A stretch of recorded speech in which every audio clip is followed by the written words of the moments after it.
adalah sesi pertama di mata kuliah ini, di mana saya akan memberikan overview perkuliahan yang akan saya mulai dengan silabus terlebih dahulu, kemudian nanti kita akan masuk ke materi pertama yang ini masih sifatnya general. Jadi sebelum saya masuk ke detail perkuliahan, tentunya saya perlu memperkenalkan diri terlebih dahulu. Salam kenal, saya Naya Hapsari, atau biasa dipanggil dengan nama depan saja, di FEB biasanya dengan embel-embel Bu gitu ya. Jadi saya adalah dosen di Departemen Manajemen di Fakultas Ekonomika dan Bisnis UGM. Saya baru saja menyelesaikan studi di University of Agder di Kristiansand, Norway. Jadi minat saya itu in general adalah di sumber daya manusia, tapi selama doktor saya mengambil fokus lebih pada manajemen talenta. Jadi nanti mungkin selama perkuliahan saya akan sisipkan diskusi-diskusi juga yang terkait dengan manajemen talenta, which is itu bidang yang sekarang sedang saya minati. Tentunya saya akan jelaskan apa itu manajemen talenta dan apa itu bedanya dengan tipe atau bidang bidang human resource lainnya gitu ya. Tapi tentunya mata kuliah ini lebih spesifik pada perilaku organisasional yang juga itu menjadi bagian dari proses pengelolaan manusia di organisasi. Saya punya beberapa publikasi di sini yang misalnya teman-teman tertarik untuk membaca, nanti bisa hubungi saya untuk saya bisa share. Ada beberapa mata kuliah yang pernah saya ajar dan akan juga saya ajar di semester-semester ke depan. Yang pertama itu seminar di SDM, tapi itu sudah tidak ada lagi di FEB ya. Jadi mungkin akan lebih fokus nanti ada di mata kuliah namanya Leading Change ya. Nanti teman-teman yang mengambil konsentrasi SDM itu akan mendapatkan itu di semester ketika sudah mengambil konsentrasi. Kemudian saya juga mengajar di komunikasi dan negosiasi bisnis. Entrepreneurship juga tentunya di mata kuliah ini perilaku organisasi. Saya juga mengajar di etika bisnis dan keberlanjutan. Dan saya juga biasanya dipercaya untuk mengajar di MMUGM untuk spesifik pada business and management. Itu sama seperti intro to business, bisnis pengantar atau manajemen dikombinasi di satu mata kuliah yang ada di S1 itu namanya, kalau di S2 namanya business and management.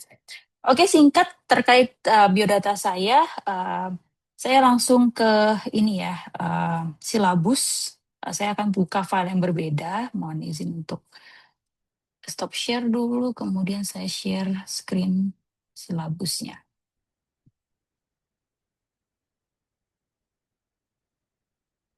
Oke, apakah bisa terlihat? Ya, terima Bisa, Bu. kasih.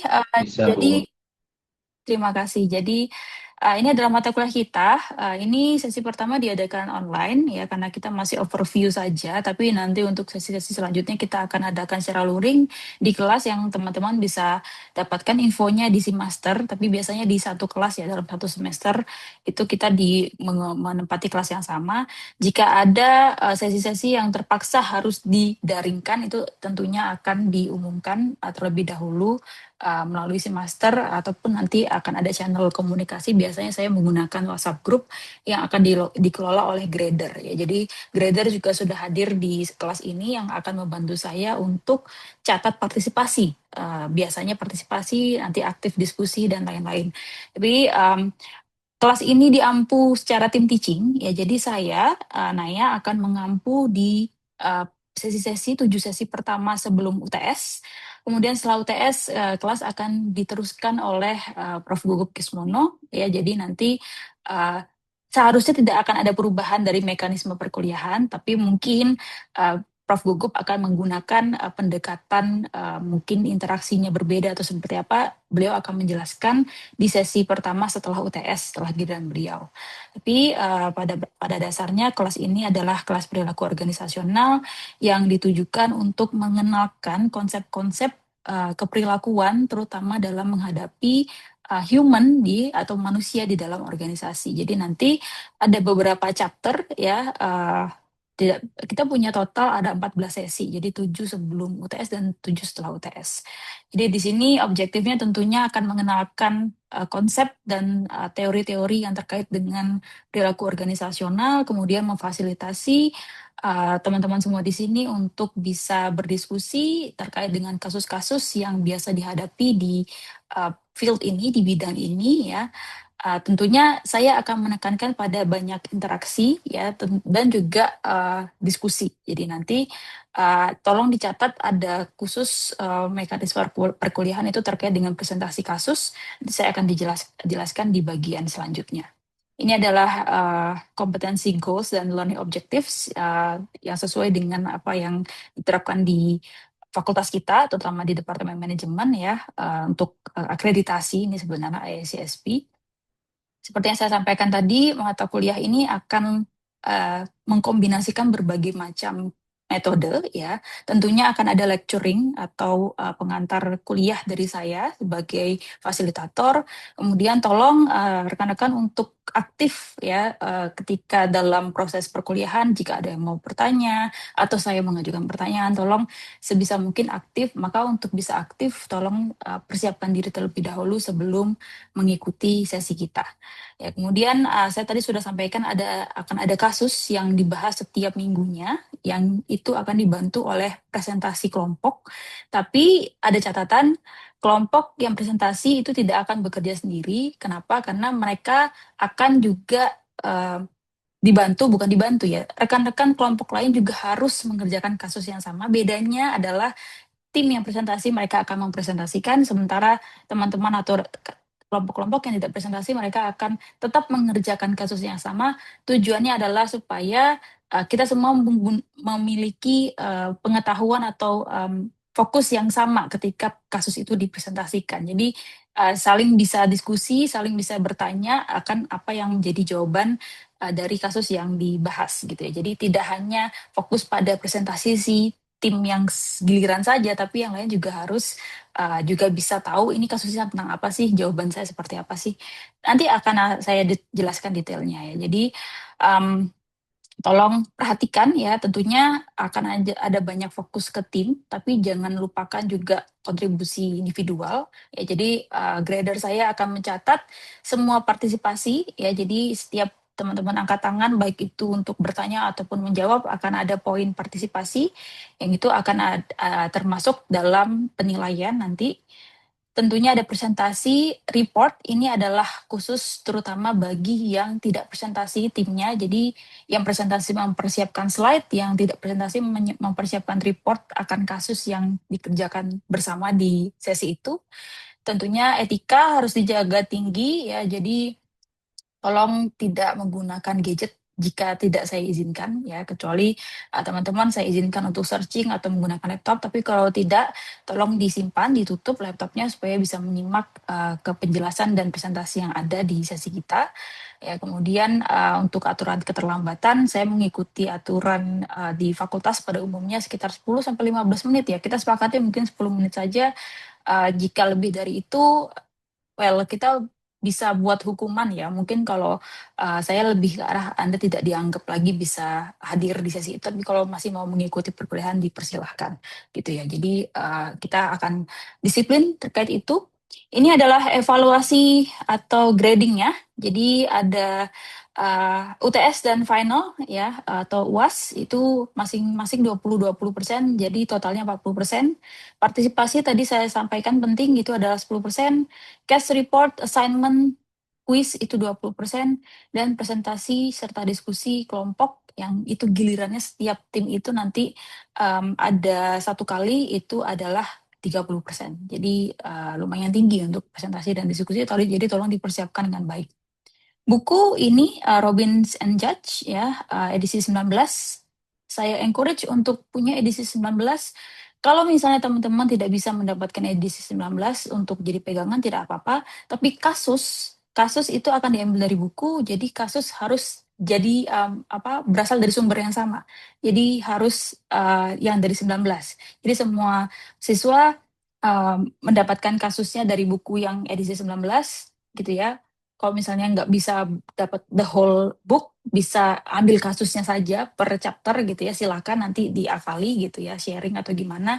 Supaya tujuannya apa? Supaya semuanya mengerjakan kasus yang sama. Karena yang saya tahu setiap edisi itu kasusnya itu bisa beda-beda. Jadi kalau teman-teman satunya pakai kasus edisi 17, satunya pakai kasus edisi 18, dan seterusnya, nanti nggak nyambung pas kita diskusi.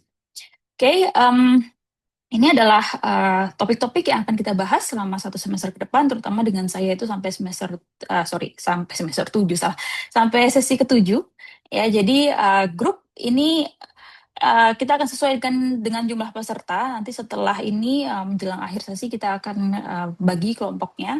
Ya, jadi masing-masing grup sudah mulai akan mengerjakan kasus mulai minggu depan. Ya, jadi chapter 3 minggu depan, grup 1 akan presentasi, sementara grup lainnya, grup 1, 2, 3 sampai 12 itu akan mengerjakan, grup 2 sampai 12 akan mengerjakan reportnya. Ya, jadi semua grup mengerjakan satu kasus yang sama, bedanya grup yang presentasi akan lebih fokus ke mempersiapkan presentasi kasusnya. Gitu ya. Jadi yang sisanya grupnya akan menjawab pertanyaan di kasus sama dan bersiap untuk berdiskusi bersama nanti. Oke, kelas kita akan 2 jam ya, 2 jam. Jadi 60 menitnya itu akan lecturing gitu ya. Saya akan banyak memberikan materi dan berdiskusi bersama terkait chapter tersebut. Kemudian 60 menit selanjutnya itu akan kita isi dengan presentasi dan diskusi dari kasus yang sudah ditentukan tadi. Ya, jadi kita akan sesuaikan lah nanti kombinasinya. Biasanya sih 30 menit presentasi, 30 menit diskusi. Jadi total 60 menit itu untuk teman-teman grup untuk presentasi kasus dan juga diskusi terkait kasusnya. Setelah itu 60 menit sisanya akan saya handle untuk memberikan feedback maupun memberikan lecture terkait chapter pada sesi tersebut. Oke, mungkin sampai di sini ada yang ingin ditanyakan dulu? Sudah cukup jelas? Silabus akan... Boleh tanya, Bu? Ya, silakan. Silakan, Mbak Disa. Kalau untuk tugas dan kuis bentuknya seperti apa ya, Bu? Dan setiap kapan akan diberikan? Oke, kalau kuis itu saya biasanya sistemnya saya tidak selalu dadakan ya. Saya biasanya seminggu sebelum saya akan info untuk kuis. Kalau tugas itu yang biasanya semi dadakan. Jadi ya kayak misalnya dalam satu kelas ada satu pertanyaan atau 2 pertanyaan yang saya ajukan, nanti bisa aja insidental ya. Teman-teman berkelompok maupun individu langsung kerjakan saat itu juga. Apa namanya, bisa saya kasih deadline either satu hari yang sama upload di Master, ataupun biasanya di next meeting kita diskusikan bareng gitu. Tapi kalau quiz biasanya saya akan info minggu depan kita akan quiz, jadi nanti siapkan gitu materi untuk quiz yang saya sajikan. Gitu sih biasanya, Mbak Disa. Ya, Sudah cukup baik. Terima jelas? kasih, Bu. Oke, terima kasih. Oke, nanti kalau ada pertanyaan bisa kontak saya di ini ya, email ataupun di nomor handphone saya di sini. Oke, saya akan ke materi. Silabus ini akan saya upload ke si master. Teman-teman bisa pelajari dan nanti bisa menanyakan kalau ada yang masih kurang jelas ya. Tapi kita coba ke materi langsung dulu ya. Saya akan memperkenalkan apa itu perilaku organisasional. Nah, jadi teman-teman di sini sudah semester 2 ya, jadi sudah mendapatkan materi atau mata kuliah di bisnis pengantar. Tapi mata kuliah manajemen either semester ini atau semester depan, kalau nggak salah akan agak bebarengan gitu ya. Jadi kita dalam pengelolaan bisnis itu punya 4 fungsi utama ya, area utama dalam pengelolaan bisnis. Yang pertama itu biasanya kita fokuskan pada operations ya. Ini nanti membahasnya tentang teman-teman sudah familiar ya ketika kita bahas di pengantar bisnis tentang bagaimana kita memproduksi produk gitu ya. Bagaimana alur produk itu dari input kemudian diproses menjadi sebuah output, dan itu yang akan kemudian disalurkan ke pelanggan untuk memenuhi kebutuhan mereka. Nah, untuk mendapatkan seperti apa sih informasi kebutuhan pelanggan itu dan bagaimana kita mempromosikan produk kita bahasnya di marketing. Kemudian tata kelola seperti itu membutuhkan biaya, itu akan dibahas di finance. Nah, yang terakhir nih, yang saya sayang sekali kenapa kok dikasih terakhir, tapi itu seperti fondasi ya, yaitu manusianya di dalam organisasi, human resource. Ya, jadi Ini adalah fungsi manajemen atau fungsi bisnis yang saling menopang satu sama lain, yang tentunya pada mata kuliah kita akan fokus kepada managing people in organization. Nah, pertanyaan saya pertama, rekan-rekan kalau misalnya membayangkan masuk kerja gitu, ketika kita membahas tentang pengelolaan manusia di dalam organisasi, itu yang terbayang itu apa? Mungkin konsep atau apa yang terbayang ketika teman-teman diminta untuk apa ya, memahami tentang pengelolaan manusia dalam organisasi? Perilakukah atau motivasikah atau apa? Mungkin ada yang mau memberikan pendapat. Bagaimana ngitungin gajinya mungkin, Bu, kalau saya. Bagaimana ngitungin gajinya, ya Iya. sensitif ya tentang gaji gitu. Ada lagi mungkin ketika kita menghadapi manusia dalam organisasi. Oke, saya percepat saja ya. Jadi, oke, Messi, silahkan. Oke, baik. Terima kasih Bu Naya. Menurut saya dua hal yang penting di pengelolaan manusia ini tentang motivasi dan kinerja Bu Naya. Dan Motivasi itu dan saling kinerja. berkaitan. Ya, Dan terima itu saling kasih. berkaitan. Terima kasih Messi. Kita akan bahas bareng ya. Jadi tadi ada pendapat tentang pengelola apa perhitungan gaji, bagaimana kita bisa memastikan gaji karyawan itu seperti apa gitu ya. Nah, itu sebenarnya menarik, itu masuk ke dalam bidang human resource management ya. Jadi nanti saya akan sebutkan di sini ada beberapa field ya yang kita biasanya gunakan untuk membahas pengelolaan manusia dalam organisasi. Yang pertama itu human resource management, dia itu sifatnya lebih kepada sistem ya. Kemudian termasuk salah satu di antaranya adalah itu tadi perhitungan gaji tadi atau apa ya, performance appraisal gitu ya. Bagaimana kita menilai kinerja yang nanti asosiasinya pada tentunya ini apakah kinerja itu akan diapresiasi seperti apa dalam bentuk insentif dan gaji dan lain-lainnya. Kemudian yang berikutnya itu ini bidang saya yang saya sedang tekuni sekarang itu adalah talent management. Yang membedakan talent management dengan human resource management konvensional itu adalah fokusnya ketika kita bahas talent management itu kita fokusnya pada key persons atau orang-orang kunci atau nanti lebih ke bagaimana pengelolaan top manajemen dalam organisasi gitu ya. Jadi lebih spesifik pada peran-peran strategis dalam organisasi yang itu juga dilakukan secara terstruktur gitu ya.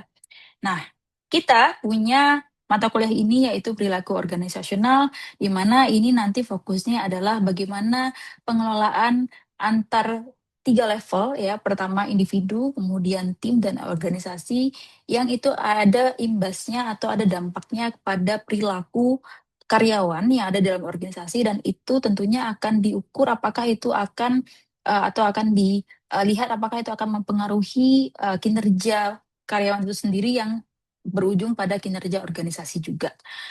Yang ada lagi beberapa field lain ya yang kita biasa bahas dalam pengelolaan manusia, ada leadership, ada organizational change and development, kepenerusan kepemimpinan, succession planning, dan manajemen lintas budaya. Tapi hal-hal tersebut akan saling bersinggungan satu sama lain. Ya kita juga akan bahas sedikit-sedikit di mata kuliah kita organizational behavior. Oke, apa sih definisinya tadi saya sudah sebutkan ya. Jadi kalau kita bahas tentang perilaku organisasional, itu adalah sebuah bidang yang menginvestigasi ya bagaimana pengaruh tiga level. Yang pertama itu adalah level individu, level grup, dan level struktur atau level organisasional. Bagaimana level-level tersebut atau mereka-mereka pihak-pihak ini memiliki impact atau dampak kepada perilaku yang ada di dalam organisasi yang tentunya itu akan ditujukan, harapannya ditujukan untuk peningkatan efektivitas dalam organisasi. Mengapa organizational behavior atau perilaku organisasi itu penting? Itu adalah karena kita harus pahami bahwa ketika perusahaan mampu membuat atau membentuk lingkungan kerja yang baik itu asosiasinya akan sangat baik juga pada kinerja keuangan perusahaan. Ya, jadi kinerja keuangan akan membaik jika perusahaan mampu membentuk lingkungan kerja yang dianggap bagus sebagai lingkungan kerja bagi karyawannya. Ya, kemudian Ini juga kaitannya dengan kemampuan-kemampuan interpersonal antar karyawan ya.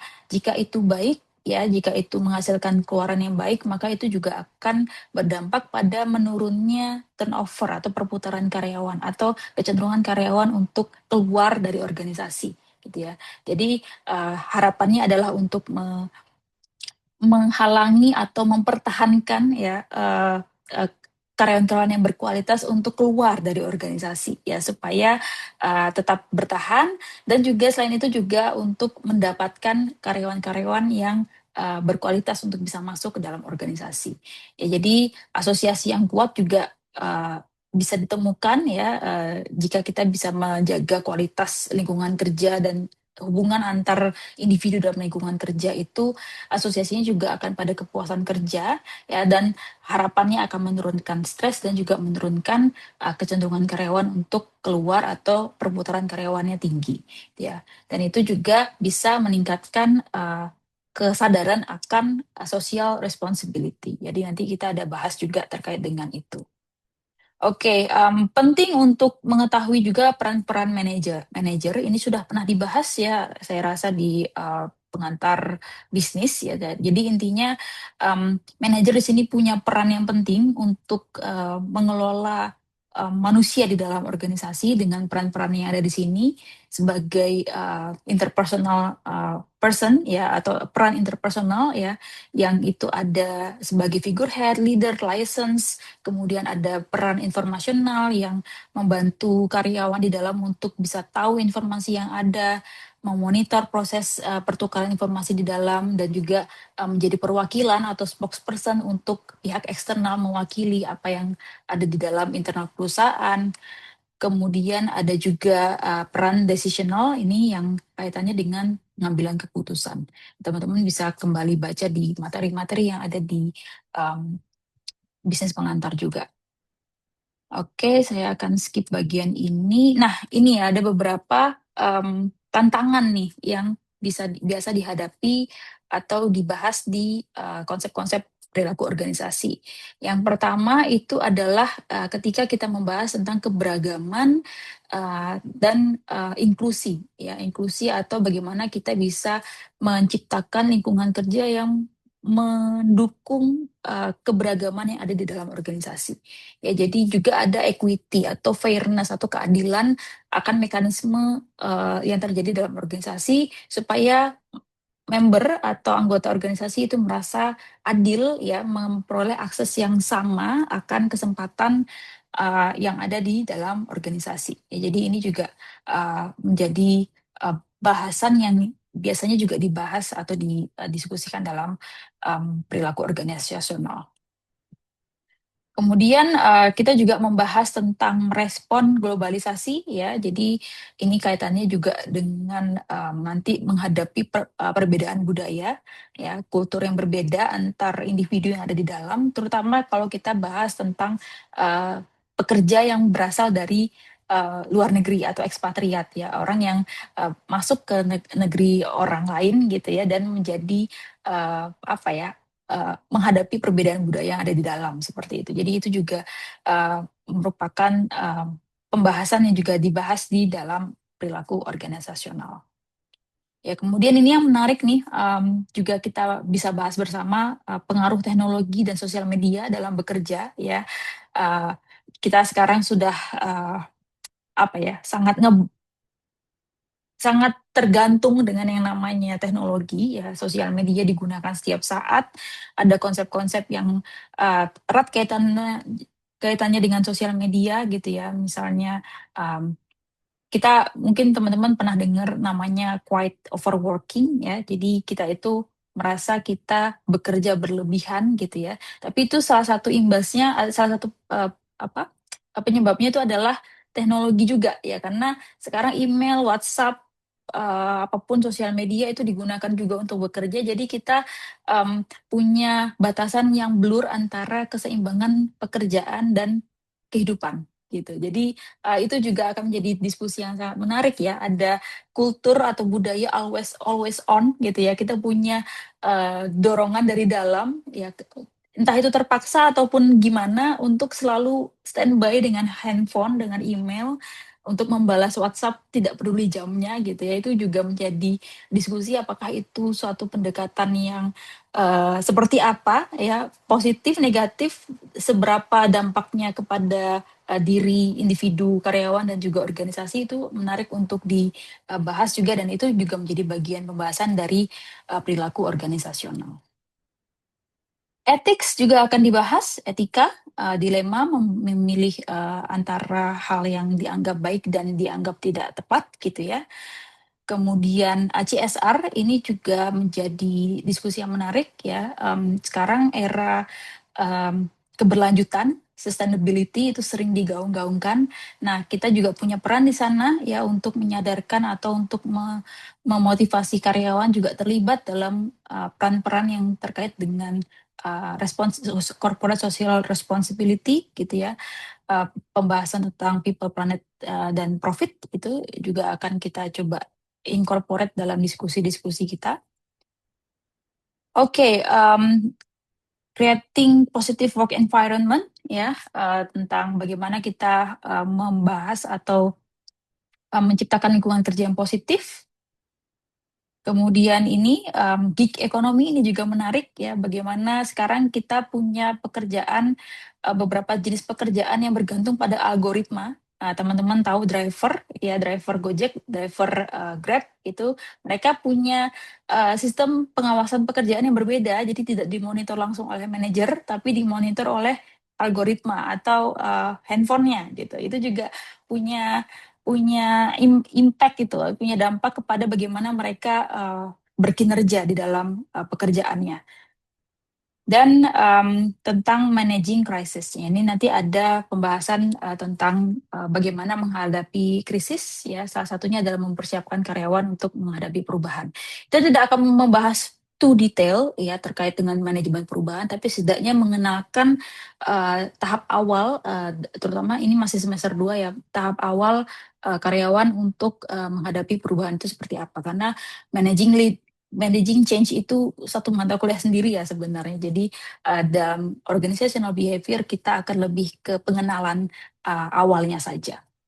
Oke, saya minggu depan kita itu punya kasus ya yang juga langsung menuju kepada namanya job analysis ya, chapter kita. Jadi mungkin saya akan tunjukkan seperti apa kasusnya, yang itu teman-teman bisa nanti langsung tahu apa yang harus dikerjakan, karena sambil saya memperlihatkan bukunya ya. Nah, ini buku yang kita gunakan, teman-teman. Stephen Robbins, Timothy Judge, edisi 19. Ya, jadi minggu depan itu kita adalah membahas tentang chapter ketiga. Sorry, saya kayaknya pakai ini aja. Job attitudes, sorry, bukan job description, job attitudes. Nah, ini adalah chapternya. Nah, apa yang perlu teman-teman lakukan itu adalah scroll kalau punyanya ebook, tapi kalau punyanya bukan ebook di balik manual gitu ya. Sampai kepada ada yang namanya case incident. Nah, ini dia, case incident. Ya, jadi tugasnya teman-teman, grup yang presentasi, tolong siapkan presentasi terkait kasus ini. Ya, biasanya di semester-semester yang lalu mahasiswa juga tetap akan incorporate teori yang ada di dalam chapter ini yang bisa mendukung pembahasan kasus case incident yang ada di chapter itu. Ya, jadi silakan Anda siapkan dalam bentuk grup 1, siapkan dalam bentuk PowerPoint dan jawab 3 pertanyaan ini. Ya. Nah, untuk grup yang lain, Anda tetap harus menjawab 3 pertanyaan ini tapi dalam bentuk Word saja, dalam bentuk report. Detail reportnya teman-teman bisa baca di silabus apa aja yang harus dibahas, tapi intinya jawab 3 pertanyaan ini. Jadi harapan saya adalah ketika di kelas yang presentasi menyajikan kasusnya, yang didukung dengan konsep-konsep yang ada di dalam chapter ya, yang sesuai dengan kasus ini, kemudian memberikan penjelasan tentang jawaban yang mereka berikan untuk pertanyaan ini, dan teman-teman yang lain karena sudah mengerjakan juga tentunya bisa nimbrung nih dalam diskusinya, bisa ikut memberikan pendapat ya, baik itu mungkin setuju atau tidak setuju dengan jawaban yang disajikan, dan harapan saya diskusinya akan lebih menarik dan lebih hidup jika mekanismenya seperti itu. Saya harap jelas untuk tugas minggu depan. Oke, kalau gitu kita lanjut ke bagian materi selanjutnya.